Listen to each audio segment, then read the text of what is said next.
Good day, class. It's me again, Teacher Jane, your math teacher. For today's topic, we will be discussing simplifying radical expressions.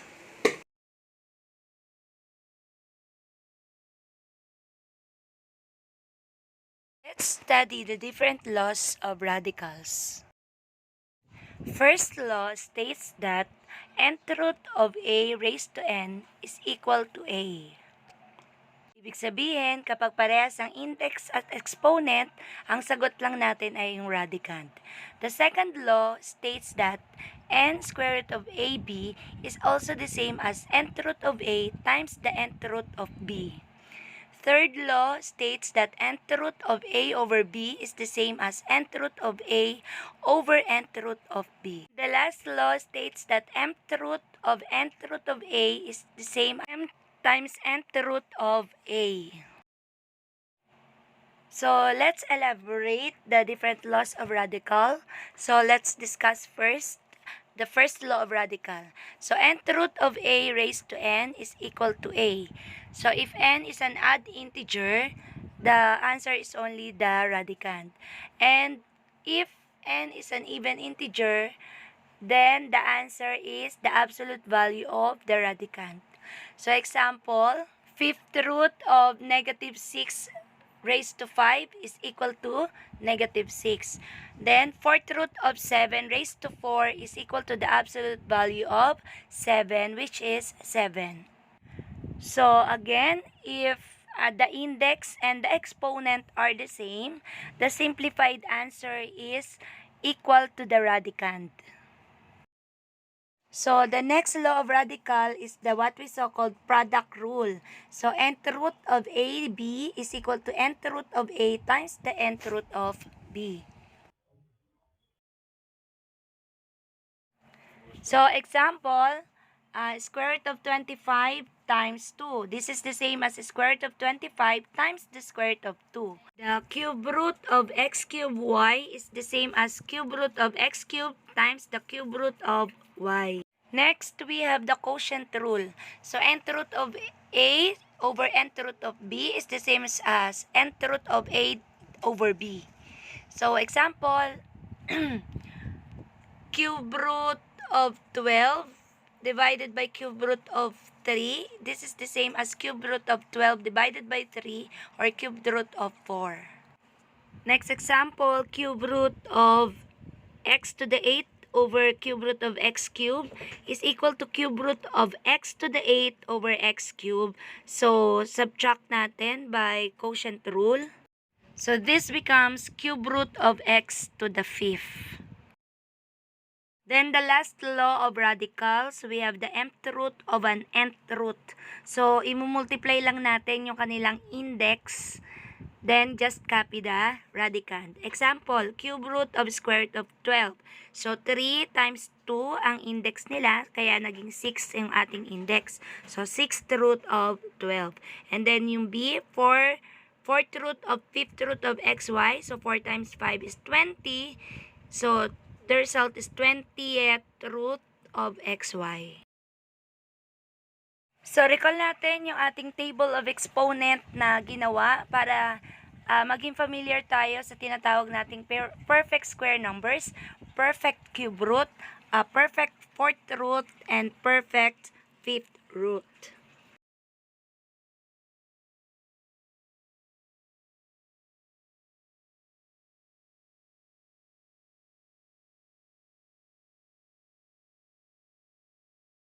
Let's proceed with our lesson, simplifying radicals.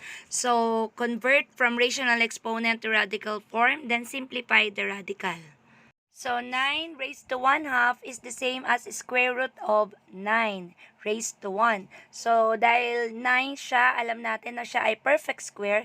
So, we can express this as 3 squared. So, 3 squared, 3 times 3 is 9. So, the simplified form of square root of 9 is positive or negative 3 as the principal root.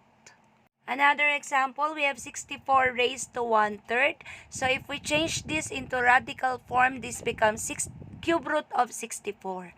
Then, express this as 4 raised to 3. 4 times 4 times 4, we got 64. So, therefore, ang ating root is 4. And then the third example, negative 8 raised to 1/3. So, cube root of negative 8. So, this becomes negative 2 raised to 3. So, ang ating root or simplified form is negative 2. So, pag sinabi natin simplified, wala na yung ating radical symbol. Okay, next, another example. Let's say we have 16 raised to 1/4. So, this is 4th root of 16. So, the result is 2. Another example, we have 4 raised to 3 over 2. So, if we write this in radical form, that is square root of 4 raised to 3. So, since square root of 4 is 2, so raised it to 3. So, 2 cube is equal to 8. Then observe the last example. We have negative 25 raised to 1/2. Then, square root of negative 25, dahil square root po yan, so negative 25 is not a perfect square number. So, therefore, it has no real root. In simplifying radicals, remember the following rules. The cube root of a positive number is positive. The cube root of a negative number is negative. When the root is even, square root, fourth root, sixth root, and so on, the radicand must be a non-negative to get a real number root. The order of a radical is determined by its index. As a generalization, a radical is said to be simplified only if the following are true. The factors of the radicand are not in the form of nth root of a raised to n. The radicand does not contain a fraction. The denominator of a given fraction does not contain any radical. Now, let's continue discussing simplifying radical expressions. Observe the following examples.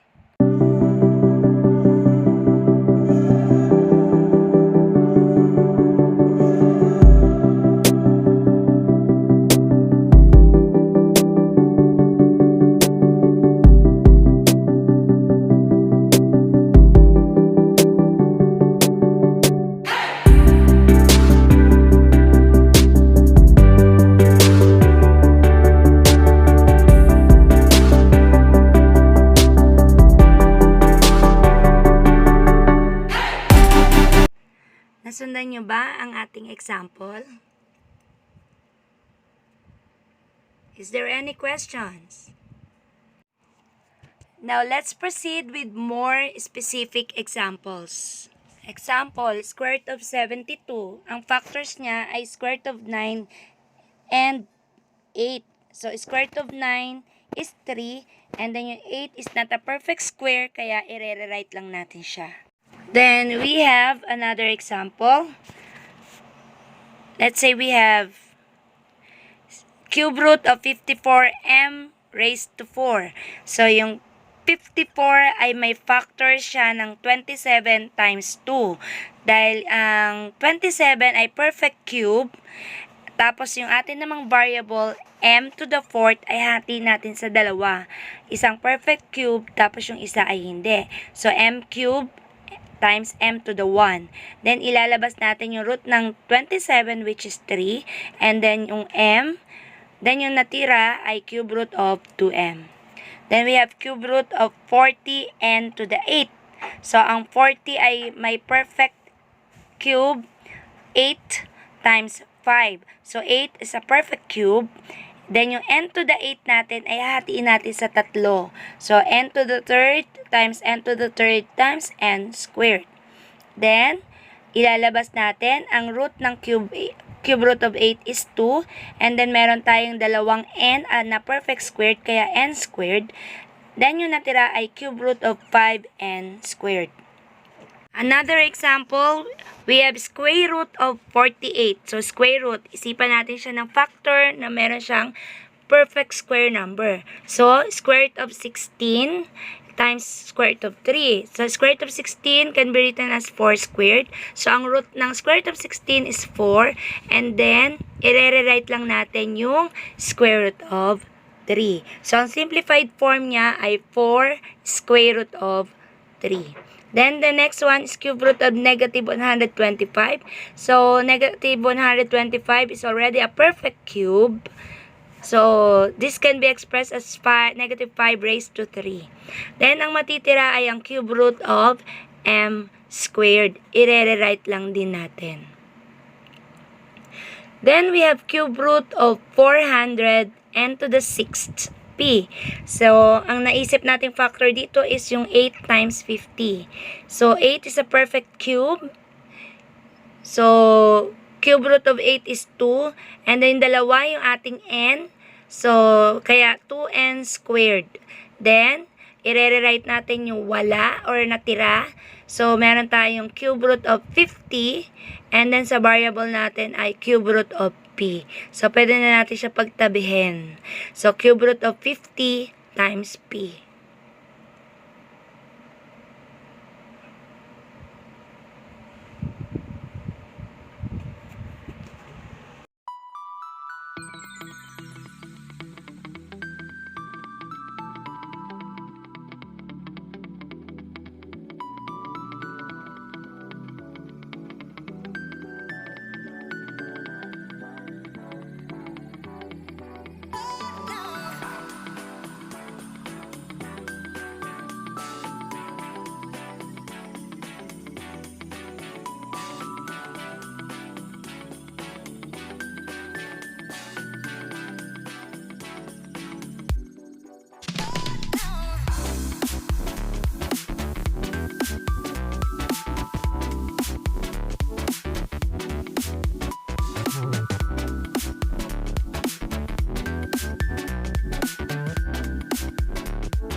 Again, in simplifying radical, remember, a radical expression is in simplest form if the exponents of the radicand are less than the index, and there is no common factor between the index and the exponents of the radicand.